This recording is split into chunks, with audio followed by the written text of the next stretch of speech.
제목 같이 한번 읽어보겠습니다. 하나님의 기적을 경험하려면. 우리는 어찌 보면 하루하루 이렇게 살아가는 것, 또 이렇게 건강하게 있는 것이 기적인지도 모릅니다. 계속해서 수많은 사람들이 지금 코로나에 감염이 돼서 기하급수적으로 계속 증가하고 있는 가운데 또 이렇게 하나님의 은혜 주시고 함께 하셔서 오늘도 이 자리 가운데 있는 줄 믿습니다. 지난주에 우리는 예수님께서 사랑하는 나사로가 병에 걸려 또 결국에는 죽는 사건에 대해서 살펴보았습니다. 그래서 이게 나사로의 여동생들인 이 마르다와 마리아가 등장해서 예수님께서 오셔서 그 병을 고쳐주셨으면 우리 오빠가 죽음을 면할 수 있지 않았겠는가라는 그런 대목에 대한 메시지가 무엇인가를 우리가 살펴봤죠. 우리가 첫 번째로 뭐였습니까? 주님께서는 사랑하는 자에게도 고난과 고통을 허락하실 때가 있다라는 거예요. 반드시 온다라는 겁니다. 그래서 우리가 지금 시련과 어려움을 겪고 있는 것에 전혀 실망하거나 좌절할 필요가 있다 없다? 절대 없다라는 거예요. 우리를 사랑하지 않아서 그러는 게 아니라 우리를 사랑하시기 때문에 이런 어려움들을 허락하실 때가 있다라는 것입니다. 두 번째로 우리의 기도를 빨리 응답하지 않는다고 해서 그 기도를 거절하는 것이 아니라고 말씀드렸죠. 여러분, 그래서 오히려 그 기다림의 시간을 통해서 하나님의 시간, 카이로스의 시간, 그 시간 동안에 하나님의 은혜와 능력을 경험하는 기가 막힌 시간이 된다. 그래서 우리는 그 하나님의 시간을 기다려야 된다라는 것이 지난주에 주제 말씀이었습니다.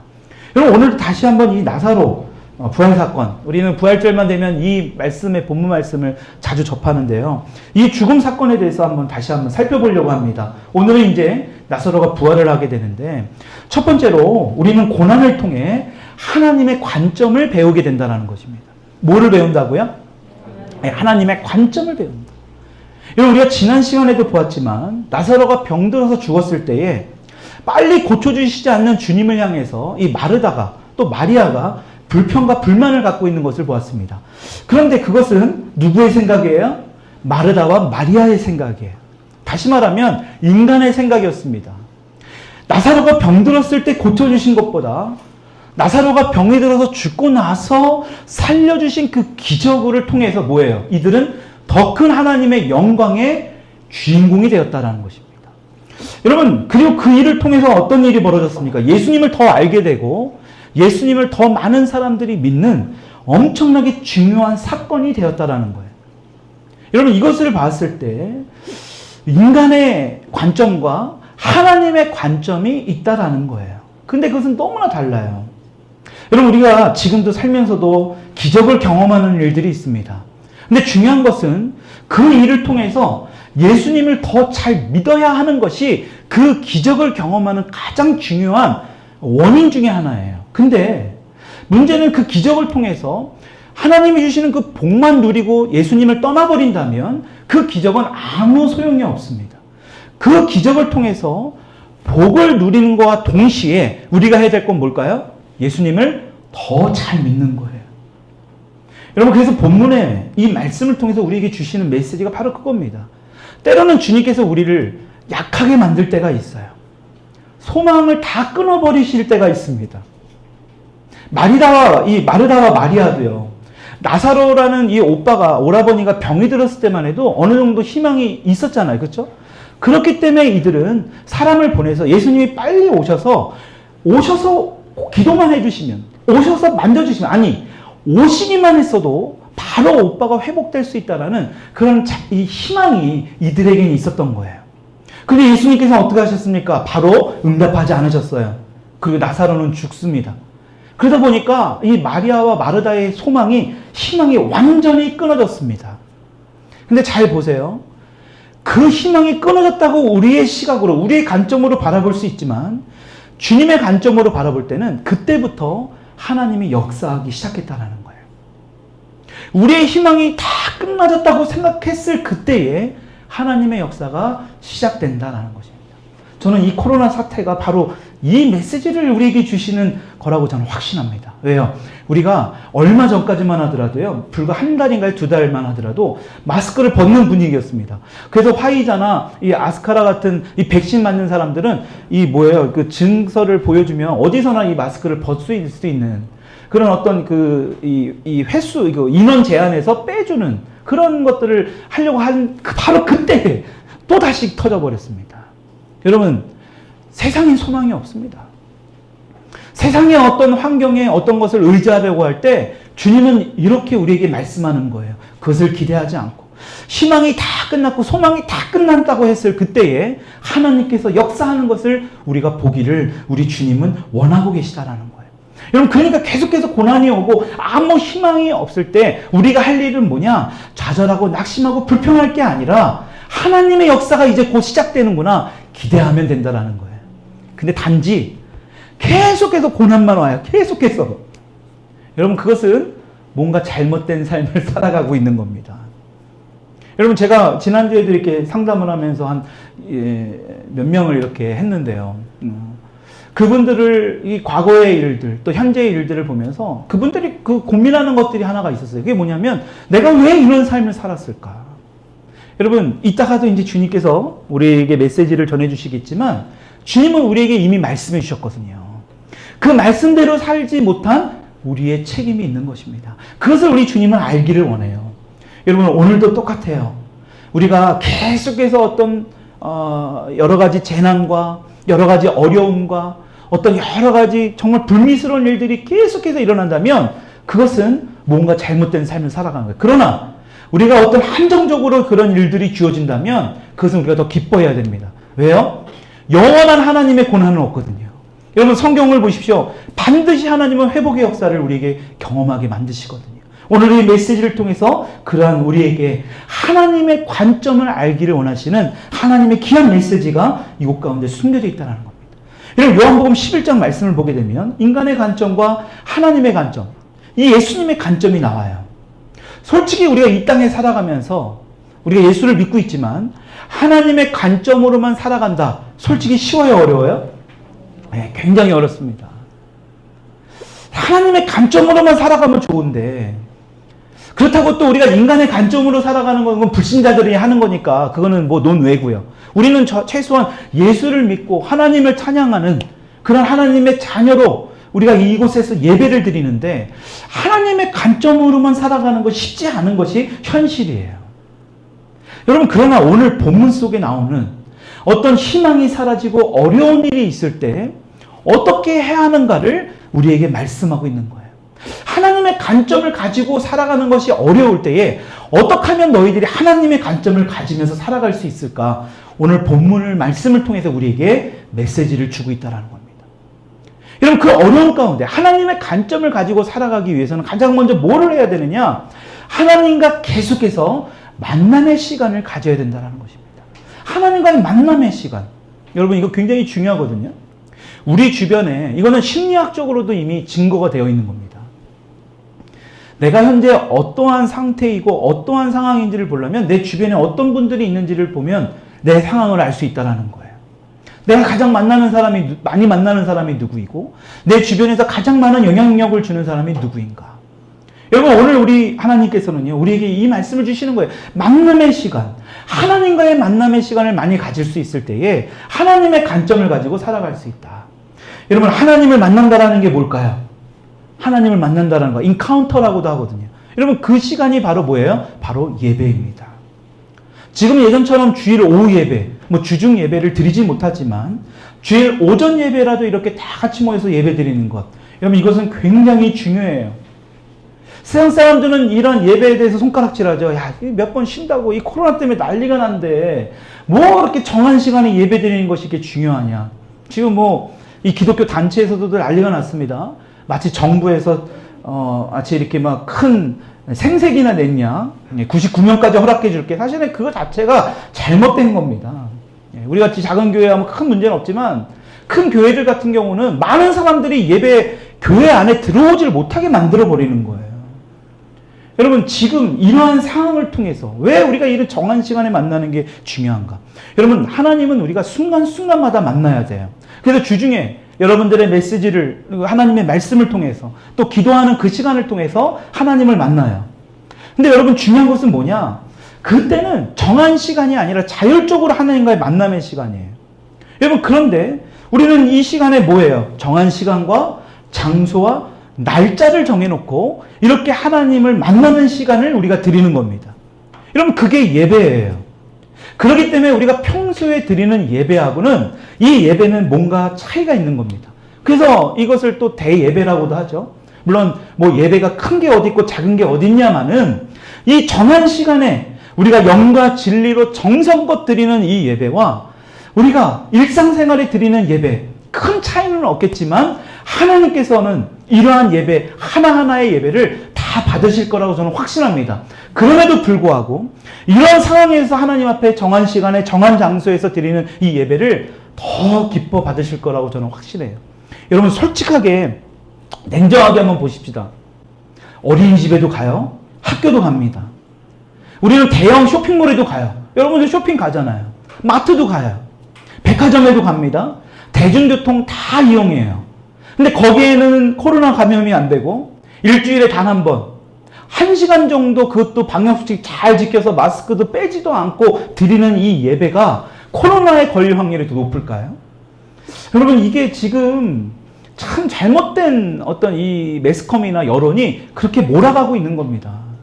사실 누구 하나의 책임도 지려고 하지 않는 겁니다. 그러다 보니까 뭐예요? 그 책임을 자꾸 다른 곳에 전가시켜버리는 겁니다. 문제는 뭘까요? 믿음이 연약한 분들은 이럴 때 완전히 신앙을 잃어버린다라는 겁니다. 교회에서 예배드리는 게 왜 이렇게 중요해? 편안하게 누워서 얼마든지 유튜브로 예배드릴 수도 있는데 잘못된 패러다임이 만들어지기 시작해요. 여러분 이것은 주님의 시각으로 가는 것이 굉장히 어렵습니다. 하나님의 만남의 시간이에요. 그래서 정말로 우리 특히 어린아이들을 데리고 있는 우리 부모님들은 어렸을 때부터 이런 모습을 잘 보여줘야 됩니다.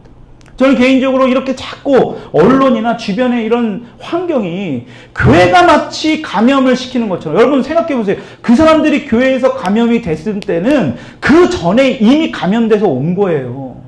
교회에서 마치 감염된 것처럼, 예전에야 처음에야 이 초창기 때야 제대로 어떤 방역 시스템이 없었잖아요. 몰랐잖아요. 그래서 막 무지하게 입에다가 뭐 소독한다고 입에다 뿌렸다가 그것이 막 엄청나게 막 문제가 되지 않았습니까? 그러나 지금 어떻습니까? 여러분들이나 저나 마스크 안 벗잖아요. 그렇죠? 마스크 절대 벗으면 안 됩니다. 그것만 잘 지켜도 절대 코로나 걸릴 일 없거든요. 근데 자꾸 이런 식으로 몰고 가는 이 언론, 이 여론, 이것을 우리가 잘 구별할 수 있어야 됩니다. 여러분 그렇기 때문에 우리가 모여서 예배를 드리는 건 굉장히 중요합니다. 모여서 예배를 드리는 걸 가장 싫어하는 게 누굴까요? 바로 사탄입니다. 사탄은 예배를 싫어해요. 자신들에게 경배를 해야 되는데 하나님께 예배 드리는 것 자체를 굉장히 싫어합니다. 여러분 그래서 우리가 하나님의 만남의 그 시간을 싫어하기 때문에 사탄은 하나님을 만나서 찬양하고 또 하나님 앞에 우리의 강구를 아뢰고 이 시간에 하나님의 말씀, 그 진리의 말씀을 듣는 것을 굉장히 싫어합니다. 그래서 성경은 이런 것을 알고 너희들이 이렇게 하면 안 된다라고 우리에게 이미 말씀하고 있습니다. 히브리서 10장 25절이에요. 우리 같이 한번 읽어보겠습니다. 시작. 어떤 사람들과 같이 모이는 일을 그만두지 말고 서로 격려하여 그날이 가까우는 것을 볼수록 더욱 힘써 모이십시다. 더욱 힘써 모여야 할 때예요. 이때가말로 정말 더 힘써 모여야 할 때입니다. 다만 우리가 혹시라도 이 코로나 때문에 교회가 또 교회 이름에 먹칠을 하면 안 되니까 최소한의 우리가 수요 모임이나 이런 것은 안 하고 있지만 주일날 이 한 번만이라도 정말 주님 앞에 나와 예배드리는 것은 굉장히 중요하다라는 것입니다. 여러분 지금 여러 가지 상황이라서 이전처럼 모이는 것은 힘들지만 이렇게 일주일에 한 번 모여서 하나님 앞에 예배드릴 때 하나님의 관점을 가질 수 있다. 여러분 저는 최근에 가장 큰 고민 중에 하나가 우리의 영적 쇠퇴, 어찌 보면 굉장히 영적으로 피폐한 이 상황을 어떻게 회복할 수 있을까? 예배도 제대로 드리지 못하고 기도 생활도 제대로 하지 못하고 영적으로 흐트러져 있는 이 상황을 어떻게 우리가 회복할 수 있을까? 여러분 운동하는 사람들도 꾸준하게 운동하지 않으면 실력이 이전처럼 할 수가 없습니다. 저희 아들이 운동을 하고 있지만 하루라도 빠지지 않고 운동하거든요. 러닝을 하든 뭐를 하든 하루라도 꾸준합니다. 그럼 하물며 우리 영적인 것은요. 예배적으로 우리가 하루라도 이런 예배생활, 신앙생활을 하지 않으면 우리의 믿음은 어떻게 될 거냐라는 거예요. 여러분 그 중에 가장 중요하게 회복해야 될 것이 바로 이 예배예요. 왜냐? 진정한 예배는 이러한 여러 가지 상황들을 다 이기게 할 수 있기 때문에 그래요. 사탄은 이 예배 가운데 굉장히 틈을 타게 만듭니다. 그래서 예배를 드리지 못하면, 제대로 드리지 못하면 뭐예요? 다시 말하면 코로나 바이러스보다 더 위험한 건 뭐냐? 이 사탄 바이러스입니다.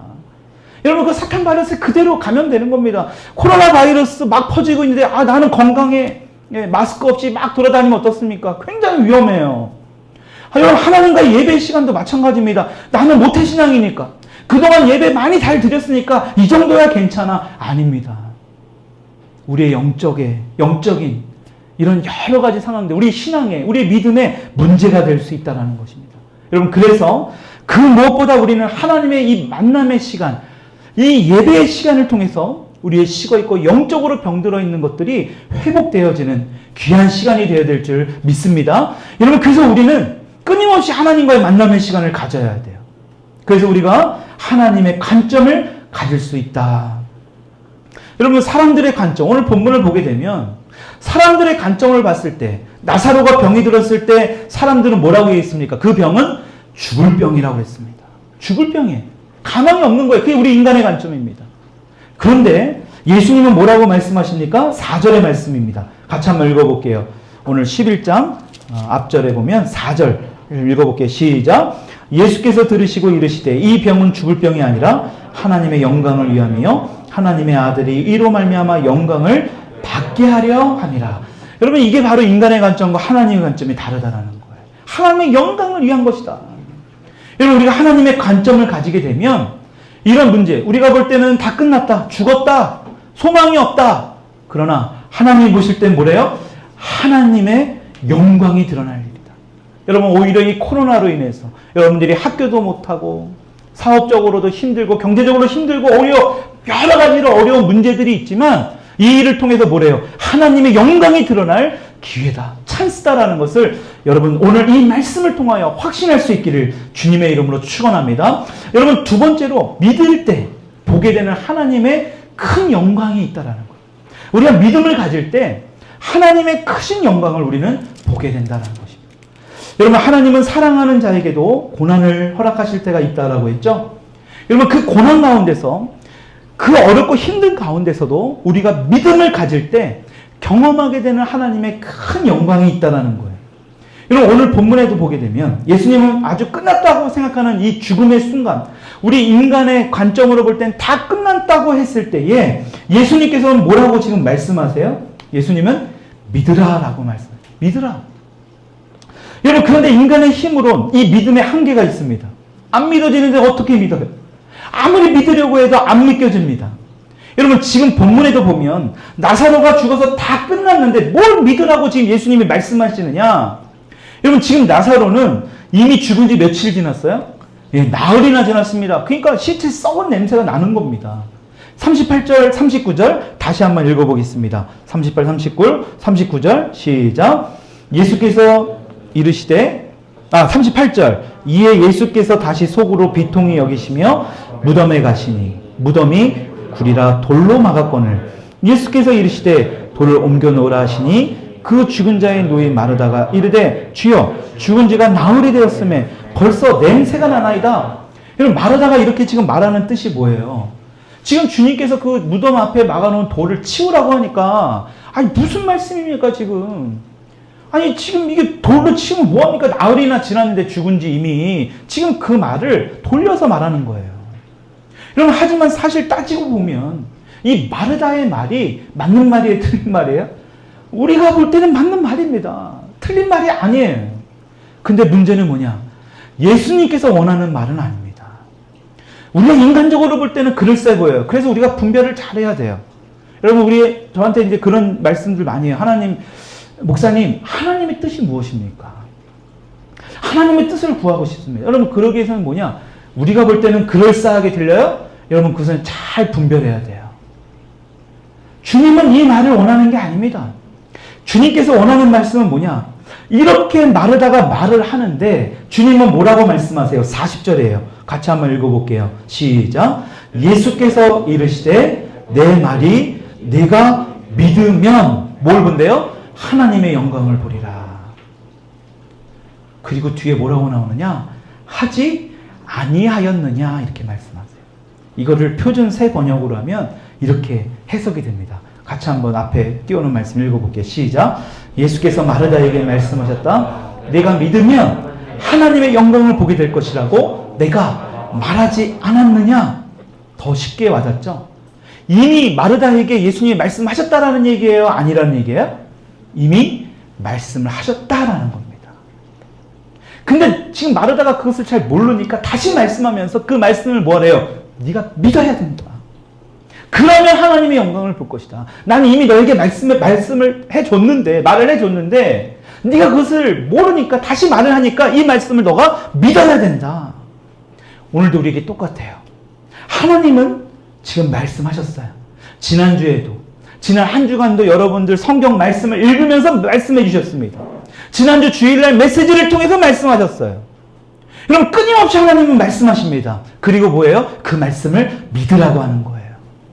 여러분 그렇게 될 때 뭐 한대요? 하나님의 영광을 보게 된다. 여러분 하나님은 혼자 모든 것을 다 하고도 남으실 수 있는 분이에요. 근데 우리의 믿음을 따라 역사하십니다.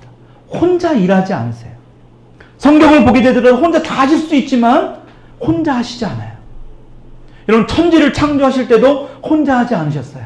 삼위일체 성부, 성자, 성령이 함께 일하시는 것을 봤습니다. 그분은 하나예요. 한 분이신데 그 한 분이 되신 세 위격의 하나님이 같이 공동으로 사역을 하셨다는 것입니다. 그러니까 하나님은요 혼자 하실 수도 있고 충분히 하실 수도 있는 분이지만 우리 인간이 함께 하시는 것을 원해요. 왜요?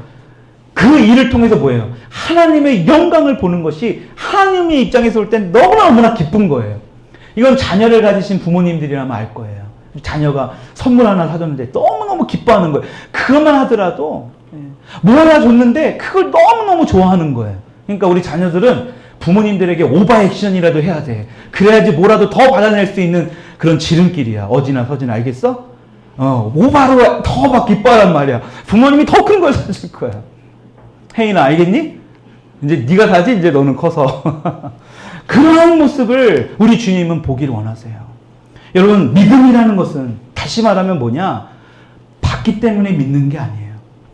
믿음은 우리가 눈으로 보기 때문에 믿는 게 아니에요. 믿게 되면 보게 되는 줄 믿으시기 바랍니다. 믿으면 보여져요. 여러분 봐서 믿는 게 아니라 믿으면 반드시 보여집니다. 한번 따라할게요. 봐서 믿는 게 아니라 믿으면 보인다. 거꾸로예요. 여러분 이게 참 오묘한 주님의 진리의 말씀이거든요. 그래서 믿음의 사람이 되기 위해서 우리가 해야 할 것이 있습니다. 우리 잠깐 이 말씀 보고 마칠까 하는데요. 믿음으로 살아가려면 뭘 해야 되느냐? 기도하게 되어 있습니다. 여러분 나사로가 병들었을 때 누이들이 가장 먼저 한 일이 사람을 보내서 예수님을 빨리 모시고 오라는 거예요. 여러분 그것이 뭐예요? 바로 기도한 거예요. 간구한 겁니다. 여러분 이렇게 하나님은요 믿음의 사람의 기도, 우리의 기도를 통해서 역사하신다는 거예요. 여러분 그래서 우리는 이 기도를 반드시 해야 돼요.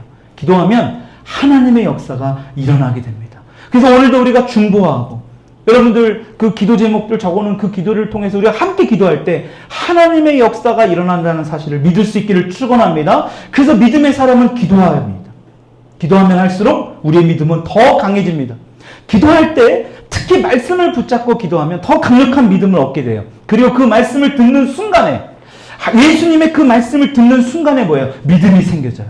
여러분 믿음이 생기자 어떻게 됩니까? 41절의 말씀입니다. 같이 한번 읽어볼게요. 41절 시작. 돌을 옮겨놓으니 예수께서 눈을 들어 우러러보시고 이르시되 아버지여 내 말을 들으신 것을 감사합니다. 여러분 믿음이 생기니까 뭐가 돼요? 말씀을 듣고 여러분 그 기도를 통해서 말씀을 듣고 믿음이 마르다에게 생기니까 뭐예요? 돌을 옮겨놓는 그 순종이 나올 수 있다는 거예요. 그러니까 믿는 자들에게 중요한 게 뭐냐? 순종하는 겁니다. 순종. 기도와 더불어서 해야 될 게 뭐냐? 바로 순종이에요. 오늘 이 41절 말씀 볼 때 여러분 우리는 하나님 그 아버지께 예수님이 하나님께 감사, 아버지께 감사 기도하는 것에 우리는 초점을 맞출 수 있지만 더 초점을 맞춰야 될 건 뭐냐? 그것도 중요한 말씀이지만 오늘은 우리가 정말 중요시하게 될 것은 돌을 옮겨 놓으니에요. 이 마르다의 믿음이 보통이 아니라는 것을 우리가 알 수 있습니다. 여러분 예수님 말씀을 듣고 나서 마르다가 뭡니까? 여러분, 주님, 죽은 지 나흘이 지났는데 냄새가 난다니까 도대체 무슨 말이니까 뭘 자꾸 믿으라는 거예요. 이렇게 말씀할 수도 있는 거예요. 근데 마르다는 그렇게 하지 않았습니다. 말이 되지 않습니다. 믿지 못하겠습니다. 라고 하지 않았다는 거예요. 비록 자기가 직접 옮긴 건 아니지만 사람들을 동원해서 옮긴 거지만 사람들을 시켜서 예수님 말씀대로 옮기라고 지금 얘기한 것이다. 여러분, 이게 바로 마르다가 가지고 있는 굉장히 위대한 믿음이에요. 자신의 머리로는 도저히 이해가 안 되지만 그것을 다 내려놓고 예수님의 말씀에 뭐 한 거예요? 아멘 하면서 순종하는 거예요. 돌을 옮겨놓은 것입니다. 여러분, 우리는 여기까지 못 갈 때가 있어요. 기도까지는 해요. 기도. 근데 기도하고 나서 이러한 순종까지 가는 것이 쉽지 않다라는 것입니다. 여러분, 우리가 믿음으로 기도를 했으면 반드시 마르다처럼 순종할 수 있기를 축원합니다. 내가 공부 잘하게 해달라고 기도했으면 돌아가서 TV를 켜는 것이 아니라, 놀러 나가는 것이 아니라 공부를 해야 됩니다. 여러분, 그럴 때에 주님께서 우리에게 공부를 잘할 수 있는 능력을 주시고 하나님의 영광을 보게 될 수 있다는 것입니다. 여러분, 지금 마르다도 똑같은 상황이에요. 죽은 자도 살려주신 분이라고 말씀만 믿고 끝난 게 아니에요. 행동하지 않았다면, 다시 말해 순종하지 않았다면 나사로가 부활하는 영광을 결코 경험할 수 없었다는 거예요. 아마 요한복음 11장에는 다른 사건의 메시지가 들어갔을 거예요.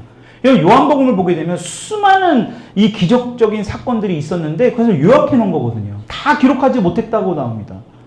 여러분, 이 말씀은 없었을지도 몰라요. 근데 그 마르다의 순종을 통해서 오늘 우리들에게도 이 말씀이 읽혀지고 있다는 것입니다. 여러분, 예수님 말씀에 믿음으로 반응했다라는 거예요. 내 생각은 이해가 안 되고 말이 안 되지만 주님의 말씀이기 때문에 순종하게 되면 기적은 반드시 일어나게 된다는 거예요. 어떤 기적이요? 42절 이하 43절 44절에 나오는 무슨 사건? 나사로가 다시 살아나는 사건. 여러분, 그것을 경험하게 된다는 것입니다. 여러분, 예수님이 하실 일은 나사로를 살리는 일이에요. 죽은 나사로를 살리는 게 힘드니까 돌을 옮기는 게 힘들까요? 우리는 죽은 나사로를 살릴 수가 없습니다. 그건 주님밖에 할 수 없어요. 우리가 할 일은 돌을 옮기는 거예요. 돌을 옮기게 되면 그 주님의 엄청나게 큰 기적을 우리는 경험하게 된다는 거예요. 여러분, 우리가 착각할 게 있는 게, 착각을 잘하는 게 있습니다. 돌 움직이는 거 가지고 굉장히 생색을 낼 수 있다는 거예요. 여러분, 예수님은요, 이 상황에서 예를 들어 돌을 옮겨라, 돌아 움직여라, 이렇게 말만 해도 돌은 움직여질 수 있는 거예요. 근데 예수님은 그렇게 하지 않으셨죠? 왜요? 너희들에게 하나님의 영광을 보여주기 위해서. 그래서 주님이 하실 일이 있고 내가 할 일은 아주 적은 일이지만, 아주 보잘것없는 일이지만 그 일에 순종만 하게 되면 뭐 하게 된다고요? 하나님의 놀라운 기적을 경험하게 된다는 것입니다. 내가 옮겨야 될 돌이 무엇일까? 한번 여러분들 잘 생각해 보세요. 우리가 열심히 오늘 기도하지만 돌아가서 여러분들이 옮겨야 될 돌이 무엇인가? 그것을 잘 한번 생각해 보시고 그 돌을 옮기는 순종으로 이어져 나갈 때 하나님의 놀라운 기적을 경험하는 여러분들이 되기를 주님의 이름으로 축원합니다. 말씀을 정리합니다. 우리는 지난 시간에 이어서 나사로의 죽음 사건을 우리가 살펴보았습니다. 이 사건을 통해서 우리가 해야 될 건 뭘까요? 다시 말하지만 우리의 관점이 아니라 하나님의 관점으로 볼 수 있어야 된다. 하나님의 관점을 가질 수 있어야 된다. 인간의 관점으로 보면 나사로의 죽음은 끝나는 것이지만 하나님의 관점으로 볼 때 그것은 다시 시작이라는 것입니다. 그리고 예수님께서 이미 우리에게 말씀하신 것을 우리는 기억해야 돼요. 그 말씀을 기억하고 뭘 해요? 믿어야 됩니다. 믿음이라는 것은 받기 때문에 믿는 게 아니라 믿으면 반드시 보게 된다는 것입니다. 여러분, 그래서 우리는 기도를 해야 되고 기도하면 할수록 우리의 믿음은 더욱 굳건해질 수 있다. 그리고 그 굳건해진 믿음을 통해서 뭐 하라고요? 믿음으로 순종하라는 것입니다. 그렇게 될 때 하나님의 기적을 경험하는 한 주간이 되기를 주님의 이름으로 축원드립니다.